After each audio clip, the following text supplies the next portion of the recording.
ಈ ಟಿಪ್ಸ್ಗಳು ಗೊತ್ತಾದರೆ ಬೆಳ್ಳುಳ್ಳಿ ಸಿಪ್ಪೆನ ಬಿಸಾಕೋಕೆ ಮನಸ್ಸೇ ಬರಲ್ಲ.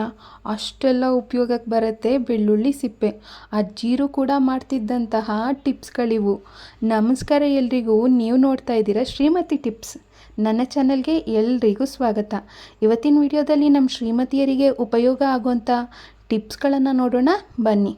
ಹುಣಸೆ ಹಣ್ಣು ಹೇಗೆ ಇಟ್ಟರು ಹುಳ ಬಿದ್ದುಬಿಡುತ್ತೆ, ಬೇಗ ಹಾಳಾಗುತ್ತೆ. ಏನು ಮಾಡೋದು ಬನ್ನಿ ನೋಡೋಣ. ಈ ಥರ ಒಂದು ಖಾರದ ಕೆಂಪು ಮೆಣಸಿನ್ಕಾಯನ್ನು ತೊಗೊಳ್ಳಿ. ಅದನ್ನು ಈ ರೀತಿ ಹಿಡ್ಕೊಂಡು ನಾನು ಅದ್ರ ಮೇಲೆ ಏನು ಮಾಡ್ತಾಯಿದ್ದೀನಿ, ಈ ರೀತಿ ಟ್ಯಾಪ್ ಮಾಡ್ತಾಯಿದ್ದೀನಿ. ಮತ್ತು ಮೆಣಸಿನ್ಕಾಯಿ ಸ್ವಲ್ಪ ಅಂಟ್ಕೊಂಡಿರುತ್ತಲ್ವ, ಅದನ್ನು ಈ ರೀತಿ ರೌಂಡಿಗೆ ಮಾಡ್ಕೊಂಡಿದ್ದೀನಿ. ಅಂದರೆ ಮೇಲಿರೋ ಬೀಜ ಎಲ್ಲ ಕೆಳಗಡೆ ಬರುತ್ತೆ, ಮೆಣಸಿನ್ಕಾಯಿ ಒಳಗಡೆ ಇರೋವಂಥ ಬೀಜ ಎಲ್ಲ. ಇವಾಗ ನೋಡಿ ಬೀಜನೆಲ್ಲ ಈ ರೀತಿ ನಾನು ಕೈಗೆ ಹಾಕಿಕೊಳ್ತಾ ಇದ್ದೀನಿ.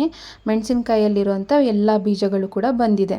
ಈ ಬೀಜಗಳನ್ನು ಹುಣಸೆ ಹಣ್ಣಿನ ಡಬ್ಬಿಯಲ್ಲಿ ಹಾಕಿ ಇಡೋದ್ರಿಂದ ಯಾವುದೇ ಕಾರಣಕ್ಕೂ ವರ್ಷಗಟ್ಟಲೆ ಹುಣಸೆ ಹಣ್ಣಿಗೆ ಹುಳ ಬೀಳೋವಂಥ ಸಮಸ್ಯೆ ಬರೋದೇ ಇಲ್ಲ. ಈ ಮೊದಲನೇ ಟಿಪ್ ನಿಮಗೆ ಇಷ್ಟ ಆಯಿತು ಅಂತೇಳಿ ಅಂದ್ಕೊಳ್ತಾ ಬನ್ನಿ ನೆಕ್ಸ್ಟ್ ಟಿಪ್ ಯಾವುದು ಅಂಥೇಳಿ ನೋಡೋಣ. ತಲೆ ಬಾಚೋದಕ್ಕೆ ಬಳಸುವಂಥ ಈ ಬಾಚಣಿಕೆಗಳು ಕೆಲವೊಮ್ಮೆ ತುಂಬಾ ಕೊಳಕಾಗಿರುತ್ತೆ, ಎಣ್ಣೆ ಅಂಶ ಎಲ್ಲ ಇರುತ್ತೆ. ಮತ್ತು ಈ ರೀತಿ ನೋಡಿ ಹತ್ರದಿಂದ ತೋರಿಸ್ತಾ ಇದ್ದೀನಿ, ಈ ಥರ ತುಂಬಾ ಕೊಳಕಾಗಿರುತ್ತೆ. ಇದರಿಂದ ತಲೆ ಬಾಚಿಕೊಂಡ್ರೆ ತಲೆಯಲ್ಲಿ ಕೆರೆತ, ತಲೆ ಹೊಟ್ಟಿನ ಸಮಸ್ಯೆ ಅದೆಲ್ಲ ಜಾಸ್ತಿ ಆಗುತ್ತೆ. ಆದುದರಿಂದ ಬಾಚಣಿಗೆನ ಕ್ಲೀನ್ ಮಾಡೋದಕ್ಕೆ ಜಾಸ್ತಿ ಟೈಮ್ ಇಲ್ಲ, ಬೇಗ ಪಟ್ ಅಂತೇಳಿ ಕ್ಲೀನ್ ಮಾಡ್ಕೋಬೇಕು ಅಂತಂದರೆ ನೋಡಿ, ಬಾಚಣಿಗೆ ಮೇಲೆ ನೀವು ಬಳಸೋಂಥ ಯಾವುದೇ ಒಂದು ಪೌಡರ್ ಆದರೂ ಕೂಡ ಪರವಾಗಿಲ್ಲ, ಪೌಡರನ್ನು ಹಾಕ್ಕೊಳ್ಳಿ. ಪೌಡರ್ನ ಹಾಕ್ಬಿಟ್ಟು ನಂತರ ಈ ಥರ ಒಂದು ಬ್ರಷನ್ನು ತಗೊಂಡು ಈ ರೀತಿ ಕೊಡವಿದ್ರೆ ಸಾಕು. ಅಂದರೆ ಬ್ರಷ್ನಲ್ಲಿ ಈ ರೀತಿ ಮಾಡಿದರೆ ಅಲ್ಲಿ ಅಂಟ್ಕೊಂಡಿರೋಂಥ ಎಣ್ಣೆ ಅಂಶ, ಕೊಳೆಗಳು ಎಲ್ಲ ಕೂಡ ನೀಟಾಗಿ ಬಂದ್ಬಿಡುತ್ತೆ. ನೋಡಿ ಇಲ್ಲಿ ಈ ಕಡೆ ಕ್ಲೀನ್ ಮಾಡಿದ್ದೀನಿ, ಇವಾಗ ಈ ಕಡೆನೂ ಕೂಡ ಕ್ಲೀನ್ ಮಾಡ್ಕೊಂಡಿದ್ದೀನಿ. ಎಷ್ಟು ಚೆನ್ನಾಗಿ ನೀಟಾಗಿ ಪಟ ಅಂತೇಳಿ ಬಾಚಣಿಗೆ ಕ್ಲೀನ್ ಆಗಿಬಿಡ್ತು. ಇವಾಗ ಈ ಕಡೆನೂ ಕೂಡ ಅಷ್ಟೇ ಅದೇ ಥರ ಬ್ರಷನ್ನು ತೊಗೊಂಡು ಕ್ಲೀನ್ ಮಾಡ್ತಾಯಿದ್ದೀನಿ. ಇನ್ನೊಂದು ಬಾಚಣಿಗೆನ ಬೇಗ ಕ್ಲೀನ್ ಆಗಿಬಿಡುತ್ತೆ, 1 ನಿಮಿಷನೂ ಬೇಡ, ಅಷ್ಟು ಬೇಗ ಕ್ಲೀನ್ ಆಗಿಬಿಡುತ್ತೆ. ಬಾಚಣಿಗೆ ಎಲ್ಲ ತೊಳೆಯೋಕ್ಕೆ ಟೈಮ್ ಇಲ್ಲ, ನೀರೆಲ್ಲ ಹಾಕಿದರೆ ಆ ಕೊಳೆಯನ್ನು ಅಂಟುತ್ತೆ, ಕ್ಲೀನ್ ಮಾಡೋದು ಕಷ್ಟ. ಈ ಥರ ಕ್ಲೀನ್ ಮಾಡಿದ್ರೆ ಬೇಗ ಕೊಳೆ ಎಲ್ಲ ಹೋಗುತ್ತೆ, ಬಾಚಣಿಗೆ ಕ್ಲೀನ್ ಆಗುತ್ತೆ. ನೆಕ್ಸ್ಟ್ ಟಿಪ್, ಮನೆಯಲ್ಲಿ ಸೊಳ್ಳೆಗಳು ಜಾಸ್ತಿ, ಸಿಕ್ಕಾಪಟ್ಟೆ ಕಾಟ ಕೊಡ್ತಿದೆ ಅಂತ ಅಂದರೆ ನೋಡಿ, ಈ ರೀತಿ 1-2 ಅಗರಬತ್ತಿನ ತೊಗೊಳ್ಳಿ. ಅದ್ರ ಮೇಲೆ ವಿಕ್ಸು, ಈ ತಲೆನೋವಿಗೆ ಹಚ್ಕೊಳ್ಳೋಂಥ ಬಾಮ್ಗಳು ಯಾವುದಾದ್ರೂ ಸರಿಯೇ, ಅದನ್ನು ಸ್ವಲ್ಪ ಈ ರೀತಿ ತೊಗೊಂಡು ಅದನ್ನು ಗಂಧದ ಕಡ್ಡಿ ಮೇಲೆ ಲೇಪನ ಮಾಡಿ, 2 ಗಂಧದ ಕಡ್ಡಿ ಮೇಲೆ ಈ ರೀತಿ ಹಚ್ಕೊಳ್ಳಿ. ಈ ಥರ ಹಚ್ಕೋಬೇಕು. ಹಚ್ಕೊಂಬಿಟ್ಟು ನಂತರ ಗಂಧದ ಕಡ್ಡಿನ ನೀವು ಹಚ್ಚಿ ನೋಡಿ, ಮನೇಲಿ ಎಷ್ಟೇ ಸೊಳ್ಳೆಗಳಿರಲಿ, ನಿಮಗೆ ನಿದ್ದೆ ಮಾಡೋಕ್ಕಾಗ್ತಾಯಿಲ್ಲ, ವಿಪರೀತ ಕಚ್ತಾ ಇದೆ ಅಂತ ಅಂದಾಗ ಈ ಒಂದು ಟಿಪ್ಪನ್ನು ಟ್ರೈ ಮಾಡಿ. ಆದಷ್ಟು ಬೇಗ ಸೊಳ್ಳೆಗಳೆಲ್ಲ ಇದು ತುಂಬಾ ಸ್ಟ್ರಾಂಗ್ ಆಗಿರುತ್ತೆ, ಮನೆ ಬಿಟ್ಟು ಹೋಗಿಬಿಡುತ್ತೆ. ಲೈವ್ ಸೂಪರ್ ರಿಸಲ್ಟ್ ಅನ್ನೋದು ನಿಮಗೆ ಸಿಗುತ್ತೆ. ಸೊ ನೋಡಿ ಎಷ್ಟೊಂದು ಸ್ಟ್ರಾಂಗ್ ಆಗಿದೆ ಅಂಥೇಳಿ. ಅಗರಬತ್ತಿ ಹಚ್ಚಿದ್ರೆ ಸಾಮಾನ್ಯವಾಗಿ ಸ್ವಲ್ಪ ಈ ರೀತಿ ಹೊಗೆ ಬರುತ್ತೆ, ಆದರೆ ವಿಕ್ಸನ್ನು ಹಾಕಿ ಹಚ್ಚಿದರೆ ಇನ್ನೂ ಸ್ಟ್ರಾಂಗ್ ಆಗಿರುತ್ತೆ. ನೆಕ್ಸ್ಟ್ ಟಿಪ್ ನೋಡಿ ಸ್ನೇಹಿತರೆ, ಈ ರೀತಿ ಪಂಚಲೋಹದ ಉಂಗುರಗಳು ಅಥವಾ ಬೆಳ್ಳಿ ಉಂಗುರಗಳನ್ನು ಹಾಕಿರ್ತೀವಿ. ಇದು ಕೆಲವೊಮ್ಮೆ ಅದು ಕಳೆಗುಂದ್ಬಿಟ್ಟಿರುತ್ತೆ ಮತ್ತು ಚೆನ್ನಾಗೂ ಕೂಡ ಇರಲ್ಲ, ಹಳೆಯದಾದಂಗೆ ಕಾಣ್ತಿರುತ್ತೆ. ಇದನ್ನು ಯಾವ ಥರ ಹೊಸದಾಗಿ ಪಳ ಹೊಳೆಯೋ ಥರ ಮಾಡೋದು ಅಂತ ನೋಡೋಣ ಬನ್ನಿ. ನಾನು ಒಂದು ಬಟ್ಲನ್ನು ತೊಗೊಂಡಿದ್ದೀನಿ, ಅದಕ್ಕೆ ಸ್ವಲ್ಪ ಬಿಸಿ ನೀರನ್ನು ಹಾಕ್ಕೊಂಡಿದ್ದೀನಿ. ನಂತರ ಒಂದು ಅರ್ಧ ಇಂಚ್ ಆಗೋಷ್ಟು ಕೋಲ್ಗೇಟ್ ಪೇಸ್ಟನ್ನು ಹಾಕ್ಕೊಂಡಿದ್ದೀನಿ. ನಂತರ ಸ್ವಲ್ಪ ಉಪ್ಪು, ಬೇಕಿದ್ರೆ ಅಡುಗೆ ಸೋಡಾ ಕೂಡ ಹಾಕೋಬೋದು. ನಾನು ಉಪ್ಪು ಪೇಸ್ಟನ್ನು ಮಾತ್ರ ಹಾಕಿದ್ದೀನಿ. ಇದನ್ನು ಚೆನ್ನಾಗಿ ಮಿಶ್ರಣ ಮಾಡಿಕೊಂಡು ಆ ನೀರಿನಲ್ಲಿ ಉಂಗುರನ ಹಾಕಿ ಒಂದು 10 ನಿಮಿಷಗಳ ಕಾಲ ಹಾಗೆ ಬಿಟ್ಬಿಡಬೇಕು. ನಂತರ ನೋಡಿ ಒಂದು ಬ್ರಷ್ನ ತೊಗೊಂಡು ಆ ನೀರಲ್ಲಿ ಡಿಪ್ ಮಾಡಿ ಉಜ್ಕೋಬೇಕಾಗುತ್ತೆ. ನೀರಿನಲ್ಲಿ ಎದ್ದಿ ಉಜ್ಕೋಬೇಕು. ಎಷ್ಟೇ ಹಳೆಯದಾಗಿದ್ರೂ ಉಂಗುರ ಈ ನೀರಿನಲ್ಲಿ ಹಾಕಿ ಉಜ್ಜೋದ್ರಿಂದ, ಅಂದರೆ ಸ್ವಲ್ಪ ಹೊತ್ತು ನೆನೆ ಹಾಕಿ ಉಜ್ಜೋದ್ರಿಂದ ನೋಡಿ ಹೇಗಿತ್ತು ಉಂಗುರ, ಎಷ್ಟು ಹಳೆಯದಾಗೋಗಿತ್ತು, ಯಾವ ಥರ ಪಳ ಅಂಥೇಳಿ ಹೊಳಿತಿದೆ ಅಂತ ನೀವೇ ನೋಡ್ಬೋದು. ಸೊ ಆ ಉಂಗುರಗಳು ಹಳೇದಾಗಿದೆ ಅಂದರೆ ಈ ಒಂದು ಟಿಪ್ಪನ್ನು ಪ್ರಯತ್ನ ಮಾಡಿ ನೋಡಿ, ತುಂಬ ಚೆನ್ನಾಗಿ ಕ್ಲೀನ್ ಆಗುತ್ತೆ. ನಂತರ ಒಂದು ಕ್ಲೀನಾಗಿ ಇರೋವಂಥ ನೀರಿನಲ್ಲಿ, ಶುಭ್ರವಾಗಿರೋ ನೀರಲ್ಲಿ ಉಂಗುರನ ತೊಳ್ಕೊಂಡಿದ್ದೀನಿ. ಎಷ್ಟು ಚೆನ್ನಾಗಿ ಕ್ಲೀನಾಗಿದೆ ಉಂಗುರ ನೋಡಿ, ಪಳ ಅಂತ ಹೊಳಿತಾ ಇದೆ. ಈ ಟಿಪ್ ಕೂಡ ನಿಮ್ಗೆ ಇಷ್ಟ ಆಯಿತು ಅಂತೇಳಿ ಅಂದ್ಕೊಳ್ತೀನಿ. ನಮ್ಮ ವಿಡಿಯೋದ ಮುಖ್ಯವಾದ ಒಂದು ಟಾಪಿಕ್ ಇವತ್ತು ವಿಷಯ ಬೆಳ್ಳುಳ್ಳಿ ಸಿಪ್ಪೆನ ನೀವು ಈ ಟಿಪ್ಸ್ಗಳಿಗೆಲ್ಲ ಯೂಸ್ ಆಗುತ್ತೆ, ಇದಕ್ಕೆಲ್ಲ ಸಹಾಯಕಾರಿಯಾಗುತ್ತೆ ಅಂತ ಗೊತ್ತಾದರೆ ಬಿಸಾಕೋದೇ ಇಲ್ಲ, ಬಿಸಾಕಕ್ಕೆ ಮನಸ್ಸೇ ಬರಲ್ಲ ಅಂತ ಹೇಳಿದೆ. ನೋಡಿ, ಇಲ್ಲಿ ನಾನು ಒಂದು ಇಡೀ ಆಗೋಷ್ಟು ಬೆಳ್ಳುಳ್ಳಿ ಸಿಪ್ಪೆನ ತೊಗೊಂಡಿದ್ದೀನಿ. ಬೆಳ್ಳುಳ್ಳಿನ ಬಿಡಿಸಿರ್ತೀವಲ್ಲ, ಹಾಗಾಗಿ ಇಟ್ಟಿದ್ರೆ ಸಿಪ್ಪೆಗಳು ಇರುತ್ತೆ. ಆದರೆ ಬೆಳ್ಳುಳ್ಳಿನ ಬಿಡಿಸಿದಾಗ ನೋಡಿ, ಅದರ ಮುಂದಿನ ಭಾಗ ಈ ರೀತಿ ಗಟ್ಟಿ ಇರುತ್ತಲ್ಲ ನೋಡಿ, ಈ ಥರದ್ದು ಮುಂದಿನ ಭಾಗ ಅದನ್ನು ತಗೊಂಡು ಸುತ್ತಲೂ ಕೂಡ ಇರೋವಂಥ ಸಿಪ್ಪೆನ ನಾನು ಬಿಡಿಸ್ಕೊಳ್ತಾ ಇದ್ದೀನಿ. ಇವಾಗ ನೋಡಿ, ಇದನ್ನು ನಾವೇನು ಮಾಡ್ಬೋದು, ಏನಕ್ಕೆ ಉಪಯೋಗ ಆಗುತ್ತೆ ಅಂತಂದರೆ, ಈ ಥರ ಒಂದು ಸ್ವಲ್ಪ ರಫ್ ಆಗಿರೋವಂಥ ಕಲ್ಲನ್ನು ತೊಗೊಂಡಿದ್ದೀನಿ. ಒರಟಾಗಿರಬೇಕು ಕಲ್ಲು ಸ್ವಲ್ಪ. ಅದ್ರ ಮೇಲೆ ಈ ರೀತಿ ಬೆಳ್ಳುಳ್ಳಿ ಸಿಪ್ಪೆನ ಉಜ್ಕೊಳ್ತಾ ಇದ್ದೀನಿ. ಸುತ್ತಲೂ ಕೂಡ ಈ ಥರ ರೌಂಡಾಗಿ ಒಂದು ವೃತ್ತಾಕಾರ ಬರಬೇಕು, ಆ ಥರ ಉಜ್ಕೋಬೇಕು. ತುಂಬಾ ಗಟ್ಟಿ ಇರುತ್ತೆ ಇದು ಬೆಳ್ಳುಳ್ಳಿ ಸಿಪ್ಪೆ. ಮುಂದೆ ತೊಟ್ಟಿನ ಭಾಗ ಬರುತ್ತಲ್ಲ, ಮುಂದೆ ಭಾಗ ಅದು ತುಂಬ ಗಟ್ಟಿ ಇರುತ್ತೆ. ನೋಡಿ ಸ್ನೇಹಿತರೆ, ನಾನಿವಾಗ ಬೆಳ್ಳುಳ್ಳಿ ಸಿಪ್ಪೆ ಮುಂದೆ ಭಾಗ ಗಟ್ಟಿ ಇರುತ್ತಲ್ವ, ಅದನ್ನು ಈ ಥರ ಉಜ್ಕೊಂಡಿದ್ದೀನಿ ರೌಂಡ್ ಆಕಾರದಲ್ಲಿ.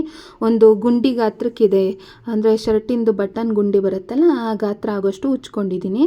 ಇವಾಗ ಇನ್ನೊಂದು ಬೆಳ್ಳುಳ್ಳಿ ಸಿಪ್ಪೆದು ಕೂಡ ಅದೇ ಥರ ತೊಗೊಂಡು ಮುಂದೆ ತೊಟ್ಟನ್ನು ಉಜ್ಕೊಂಡಿದ್ದೀನಿ. ಎರಡು ಕೂಡ ಸಿದ್ಧವಾಗಿದೆ. ಇವಾಗ ಮಧ್ಯದಲ್ಲಿ ಒಂದು ಸಣ್ಣ ಹೋಲನ್ನು ಮಾಡ್ಕೊಳ್ತಾ ಇದ್ದೀನಿ, ಚಿಕ್ಕದಾಗಿ. ನಮಗೆ ಯಾವ ಸೈಜಿಗೆ ಬೇಕಾಗುತ್ತೆ ಅಂತ ಹೇಳಿ ಗೊತ್ತಾಗುತ್ತೆ, ಆ ಥರ ಹೋಲ್ ಮಾಡ್ಕೋಬೇಕು. ಒಂದು ಚಿಕ್ಕ ಮೊಳೆ ಇದ್ದರೆ ಅದನ್ನಿಟ್ಟಾದರೂ ಹೋಲ್ ಮಾಡ್ಕೋಬೋದು, ಇಲ್ಲ ಅಂತಂದರೆ ಸೂಜಿನಿಟ್ಟಾದರೂ ಮಾಡ್ಕೋಬೋದು, ಇಲ್ಲ ಈ ಥರ ಪಿನ್ನನ್ನು ಇಟ್ಬಿಟ್ಟು ಹೋಲನ್ನು ಮಾಡ್ಕೋಬೋದು. ನೋಡಿ, ಈ ಥರ ಹೋಲ್ ಮಾಡ್ಕೊಂಡು ಅದನ್ನು ಸ್ವಲ್ಪ ಹೀಗೆ ಪಿನ್ನಲ್ಲಿ ಈಗ ಆಡಿಸಿದ್ರೆ ಹೋಲ್ ಅನ್ನೋದು ದೊಡ್ಡದಾಗುತ್ತೆ. ನಮ್ಗೆ ಯಾವ ಗಾತ್ರಕ್ಕೆ ಬೇಕೋ ಆ ಗಾತ್ರಕ್ಕೆ ಅಂದರೆ ಮಾಡ್ಕೋಬಹುದು. ಈ ಎರಡು ಏನು ಬೆಳ್ಳುಳ್ಳಿ ಸಿಪ್ಪೆಯ ಒಂದು ತುಂಡುಗಳು ಅನ್ನೋದೇನಿದೆ, ಇದೇನಕ್ಕೆ ಉಪಯೋಗಕ್ಕೆ ಬರುತ್ತೆ ಅಂತಂದರೆ ನೋಡಿ, ಈ ಹಳೆ ಕಾಲದ ಓಲೆಗಳೆಲ್ಲ ಬರುತ್ತಲ್ಲ, ಅವು ಹಿಂದೆ ಕೂಲು ಅಂತ ಹೇಳ್ತಾರೆ. ಅಂದರೆ ಓಲೆ ಹಿಂದೆ ಈ ರೀತಿ ಉದ್ದ ಇರುತ್ತೆ. ಕಿವಿ ತೆಳ್ಳಕ್ಕಿದೆ ಅಂತ ಅನ್ನೋರು ಈ ಥರ ಓಲೆಗಳನ್ನ ಹಾಕ್ಕೊಳ್ಳೋಕ್ಕೆ ಆಗೋದೇ ಇಲ್ಲ, ಯಾಕಂದರೆ ಮುಂದೆ ಹೀಗೆ ಜಗ್ಬಿಡುತ್ತೆ. ಈ ಥರ ಓಲೆಗಳನ್ನ ಹಾಕೋಬೇಕು, ನಮಗೆ ಕಿವಿ ತೆಳು ಇದೆ ಅಂತನ್ನೋರು ಈ ಥರ ಗುಂಡಿನ ಮಾಡಿ ಹಾಕ್ಕೊಳ್ಳೋದ್ರಿಂದ ಹಾಗೆ ಗಟ್ಟಿಯಾಗಿ ಸ್ಟ್ರಾಂಗಾಗಿ ಕೂರುತ್ತೆ. ಮತ್ತು ಹಳೆ ಕಾಲದಲ್ಲೆಲ್ಲ ಅಜ್ಜಿಯರು ಈ ಒಂದು ಟಿಪ್ಪನ್ನು ಟ್ರೈ ಮಾಡ್ತಾಯಿದ್ರು. ಈಗ ಕಿವಿ ತುಂಬ ತೆಳ್ಳಕ್ಕಿದೆ ಅಂತಂದಾಗ ಒಂದು ಗುಂಡಿ ಇಟ್ಬಿಟ್ಟು ಓಲೆ ಹಾಕ್ಕೊಂಡ್ರೆ ಆಗಲ್ಲ, ಎರಡು ಗುಂಡಿನ ಇಟ್ಬಿಟ್ಟು ಹಾಕ್ಕೊತಾರೆ ಕೆಲವರು. ಆ ಥರ ಇದ್ದಾಗ ಈ ಥರ ಮಾಡಿಕೊಂಡ್ರೆ ಒಂದೇ ಗುಂಡಿ ಸಾಕು. ಮತ್ತು ಇದು ವೆಯ್ಟ್ಲೆಸ್ ಇರುತ್ತೆ, ಭಾರ ಕೂಡ ಇರಲ್ಲ. ಬೆಳ್ಳುಳ್ಳಿ ಸಿಪ್ಪೆ ಮುಂದೆ ಭಾಗ ತೊಟ್ಟಂದರೆ ಎಷ್ಟು ಭಾರ ಇರುತ್ತೆ ಹೇಳಿ. ಸೊ ಸೂಪರಾಗಿದೆ ಈ ಒಂದು ಟಿಪ್. ಮತ್ತು ಬೆಳ್ಳುಳ್ಳಿ ಸಿಪ್ಪೆ ತೊಟ್ಟನ್ನು ಬಳಸಿ ನಾವು ಏನನ್ನು ಮಾಡ್ಕೋಬೋದು ಅಂತೇಳಿ ನಿಮಗೆ ಶೇರ್ ಮಾಡಿದೆ. ಇವಾಗ ನೋಡಿ, ಮತ್ತೊಂದು ಟಿಪ್ಪನ್ನು ಶೇರ್ ಮಾಡ್ತೀನಿ. ಇದು ಪಾತ್ರೆ ತೊಳೆಯುವಂಥ ಸ್ಕ್ರಬ್ಬರು ತುಂಬ ಚೆನ್ನಾಗಿದೆ. ಆದರೆ ಈ ಥರದ್ದು ತೊಗೊಂಡು ಪಾತ್ರೆ ತೊಳೆದು ನೋಡಿ, ಅದು ಹಳೇದಾಗಿದೆ ನಮ್ಮ ಮನೇಲಿ ಒಂದು, ಅದನ್ನು ತೊಗೊಂಡಿದ್ದೀನಿ ನಾನು. ನೀವು ಯಾವುದಾದ್ರೂ ಕವರನ್ನು ತೊಗೊಂಡು ಅದಕ್ಕೂ ಸ್ವಲ್ಪ ತೂತು ಥರ ಮಾಡ್ಕೋಬೋದು, ಅಥವಾ ತೆಳ್ಳಕ್ಕಿರೋವಂಥ ನೆಟ್ಟೆಡ್ ಯಾವುದಾದ್ರೂ ಬಟ್ಟೆ ಇದ್ದರೂ ಕೂಡ ನೀವು ಬಳಸ್ಬೋದು ಹಳೇದು. ನಾನು ಈ ಥರ ಸ್ಕ್ರಬ್ಬರ್ನ ತೊಗೊಂಡಿದ್ದೀನಿ.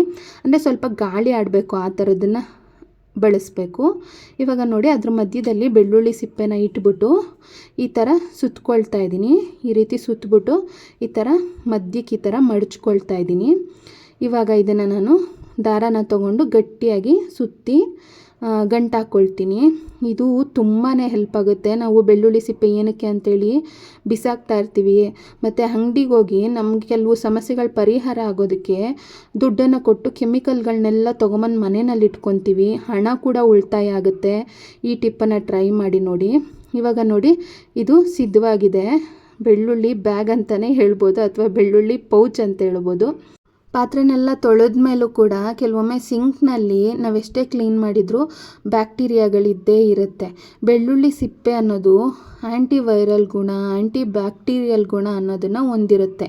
ನಾವು ಈ ಒಂದು ಬೆಳ್ಳುಳ್ಳಿ ಸಿಪ್ಪೆಯನ್ನು ಬಳಸಿ ಸಿಂಕನ್ನು ಕ್ಲೀನ್ ಮಾಡ್ಕೊಳ್ಳೋದ್ರಿಂದ ಇಲ್ಲಿರೋ ಬ್ಯಾಕ್ಟೀರಿಯಾಗಳೆಲ್ಲ ಕೂಡ ಸಾಯುತ್ತೆ. ಸೊ ಇದು ಒಂದೊಳ್ಳೆ ನಮಗೆ ಉಪಯೋಗ ಆಗುವಂತಹ ಟಿಪ್ಪು. ಅದ್ರ ಜೊತೆಗೆ ಈ ಸಿಂಕನ್ನೆಲ್ಲ ತೊಳೆದಿಟ್ಟು ಮಲಗಿದ್ರು ರಾತ್ರಿ ನಮ್ಮ ಮನೆಗೆ ಜಿರಳೆಗಳೆಲ್ಲ ಈ ಸಿಂಕಿನ ಭಾಗದಿಂದನೇ ಬರುತ್ತೆ. ಆದುದರಿಂದ ಜಿರಳೆಗಳು ಬರಬಾರ್ದು ಅಂದರೆ ಈ ಬೆಳ್ಳುಳ್ಳಿ ಸಿಪ್ಪೆಯಿಂದ ನಾವೇನು ತಯಾರಿಸ್ಕೊಂಡಿದ್ದೀವಿ ಈ ಪೌಚನ್ನು ಈ ರೀತಿ ಸಿಂಕ್ನ ಮೇಲಿಟ್ಟರೆ ಒಂದು ಜಿರಳೆ ಕೂಡ ಮನೆ ಒಳಗೆ ಬರೋದಿಲ್ಲ, ಮನೇಲಿ ಇರೋದು ಇಲ್ಲ. ಟ್ರೈ ಮಾಡಿ. ನೆಕ್ಸ್ಟ್ ಸೂಪರ್ ಟಿಪ್ಪನ್ನು ನೋಡೋಣ. ಕೆಲವೊಮ್ಮೆ ಹೊರಗಡೆ ಹೋಗಿರ್ತೀವಿ ಅಥವಾ ಮನೇಲಿದ್ದಾಗಲೇ ಆಗಲಿ, ಈ ಲಾಡಿ ದಾರ ಅನ್ನೋದೇನಿರುತ್ತೆ ಲಂಗದಲ್ಲಿ ಪ್ಯಾಂಟಲ್ಲಿ ಕಟ್ಟಿರೋ ಅಂಥದ್ದು ಕೆಲವೊಮ್ಮೆ ಕಟ್ಟಾಗ್ಬಿಡುತ್ತೆ. ಆ ಥರ ಏನಾದರೂ ಆದರೆ ಸಿಕ್ಕಾಪಟ್ಟೆ ಮುಜುಗರ ಆಗಿಬಿಡುತ್ತೆ. ಬೇಗನೆ ಲಾಡಿ ದಾರನ ಹಾಕೋಬೇಕು ಅಂತಂದರೆ ಪಿನ್ನಲ್ಲಿ ಹಾಕ್ಕೊಳಕ್ಕೆ ಹೋದರೆ ತುಂಬ ಲೇಟ್ ಆಗುತ್ತೆ. ನೋಡಿ, ಈ ಥರ ಪೆನ್ನನ್ನು ತಗೊಳ್ಳಿ, ದಾರದ ಮುಂಭಾಗ ಈ ರೀತಿ ಪೆನ್ ಮುಂಭಾಗಕ್ಕೆ ಈ ರೀತಿ ಸಿಕ್ಕಿಸ್ಕೊಂಡು ಕ್ಯಾಪನ್ನು ಹಾಕ್ಬಿಟ್ಟು ನಂತರ ನೋಡಿ ಈ ರೀತಿ ನಾವು ಹಾಕ್ಕೊಳ್ಳೋದ್ರಿಂದ 1 ನಿಮಿಷ ಕೂಡ ಬೇಡ, ಪಟ್ ಅಂತ ಹೇಳಿ ಲಾಡಿ ದಾರವನ್ನು ಹಾಕ್ಕೊಂಡು ಬಿಡಬಹುದು.